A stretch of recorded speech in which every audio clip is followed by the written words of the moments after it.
You don't look like you've been able to sleep. Looks like you've had some sleepless nights the last 72 hours. Some of us do have, a more close relationship with some of our brothers who have lost their lives. Yeah.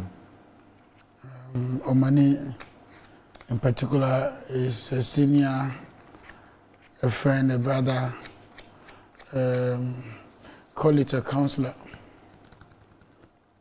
And I worked, when I was president of NUCS, we have had a lot of discussions on the interest of students, even though at the time he was already in government. But one of the things he kept telling me those days was that leave a legacy, that's all there is.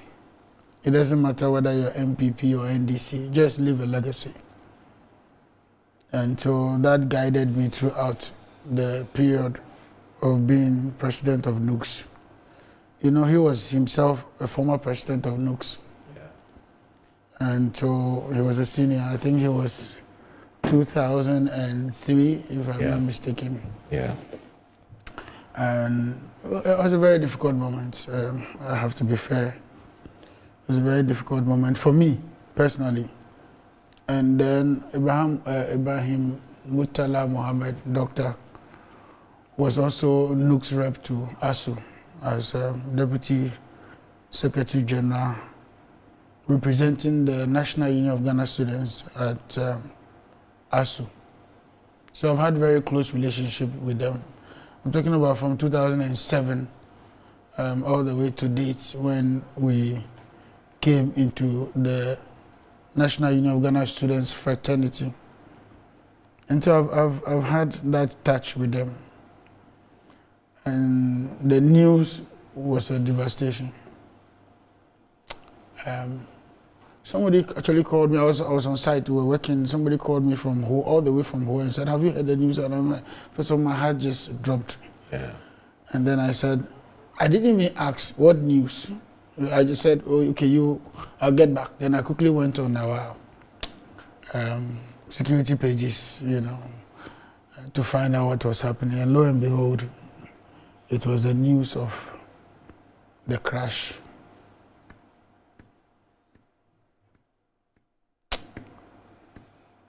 I don't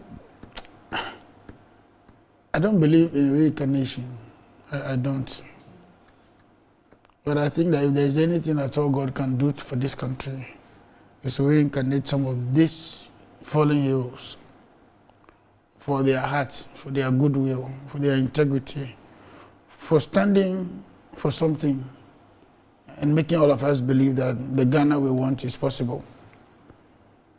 And so it's with a heavy heart. This morning I came and I wanted to sing a song. At least it would give me some respite in terms of the pain that I'm going through, so that all Ghanaians can appreciate the legacy, the value, and the essence of life. Yeah. What else do we want? Young men, early 50s, 50, 51,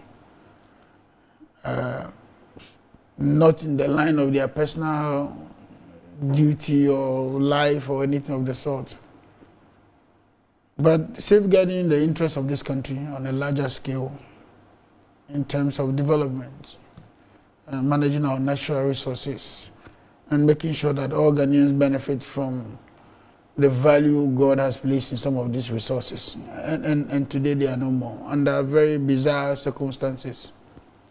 I will speak to the accident in a jiffy, but I think it's a worrying trend now. The president has well spoken.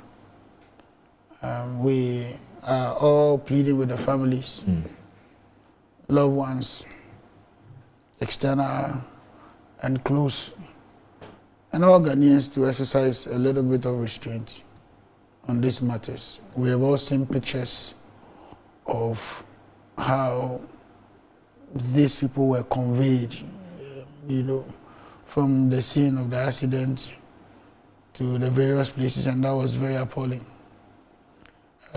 Ghana Armed Forces have disappointed some of us in this particular tragedy. Known for disaster preparedness, I did not expect that 2 hours after such a gory event, the Ghana Armed Forces still showed up with cocoa sacks, as it were. When there are body parts, even the police service have it. NADMO has it. Ghana Armed Forces, it's bad.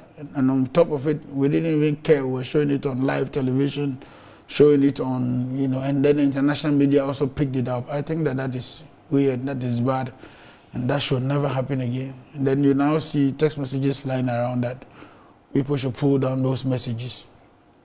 I do agree, but the dignity of those that we lost, the families we lost, the pain and the agony, the least we want to do for ourselves is to get people seeing the dignity of the dead being treated the way it was. And the Ghana Armed Forces, we beg them. Moro, as sensitive as the matter is, I need to speak to a few things with the Ghana Armed Forces.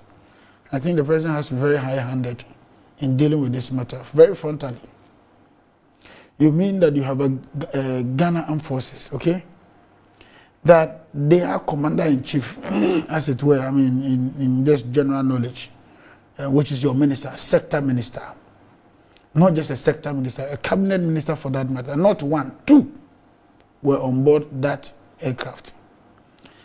Even the Air Force One of the US, when it's traveling, has about 15 other aircraft that are accompanying the aircraft, just in case of emergency.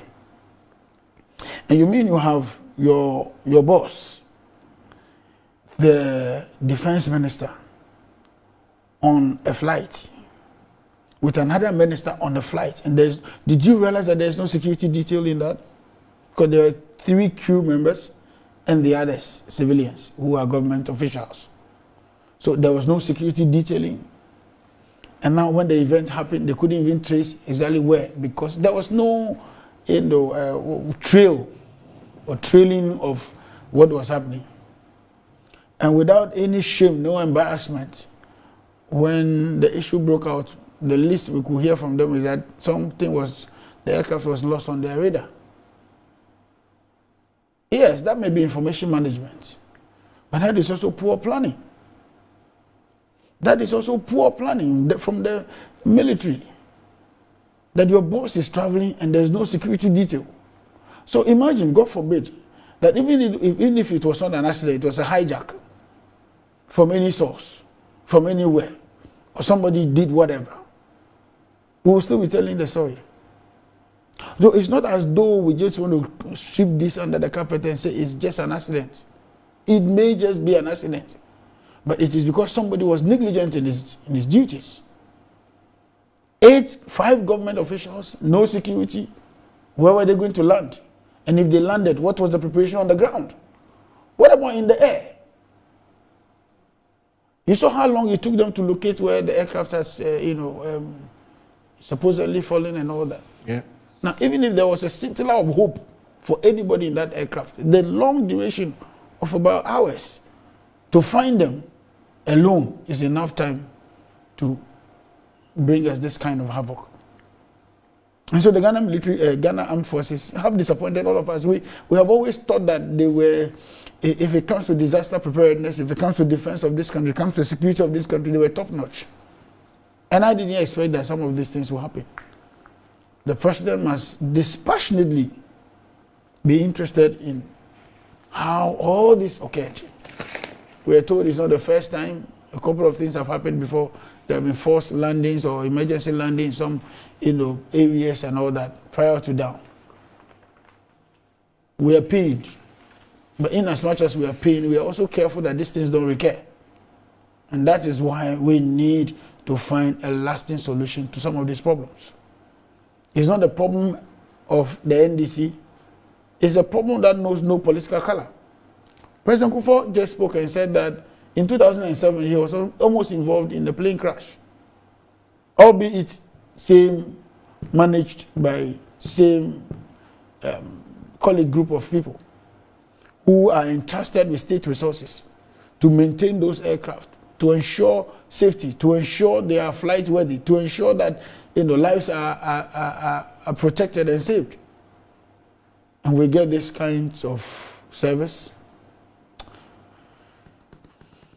It's a difficult moment, but it will not be lost on us that once upon a time, the military, the Ghana Air Force, failed this country. I don't even want to think of and conjecture about who else could have been on that aircraft. And so, we hope and pray that these things don't happen any longer. We just hope that we can find a lasting solution to this. If the Ghana Armed Forces need a partner in managing their fleet and all that, they should tell us. If you lack the requisite knowledge in handling all this fleet, tell us. President Moose did not just build the hangar very close to the Air Force base just for nothing. And so when the airport expansion was done, the first time, President Moose built a hangar for them. What is a hangar? A hangar is where aircraft, like a workshop of aircraft, where all these issues are checked before the aircraft takes off. Now we don't know. We are not too sure what happened to the aircraft. The report will eventually come out. But I think this is avoidable. A distance of from here to Obuasi of a helicopter and a crash. Let's hope that it's just an accident. If not, that is bad for almost all of us in this country. Can the president feel safe now to fly on any of those helicopters in this country? At least for the period that is president? Would you, Moro? Sometimes journalists are flown over because of emergency and time constraints. Would you, Moro, be willing to fly on any of those helicopters? I'm not sure. You're not sure? So beyond the trauma that we have been placed in as a country, is the other trauma that affects governance.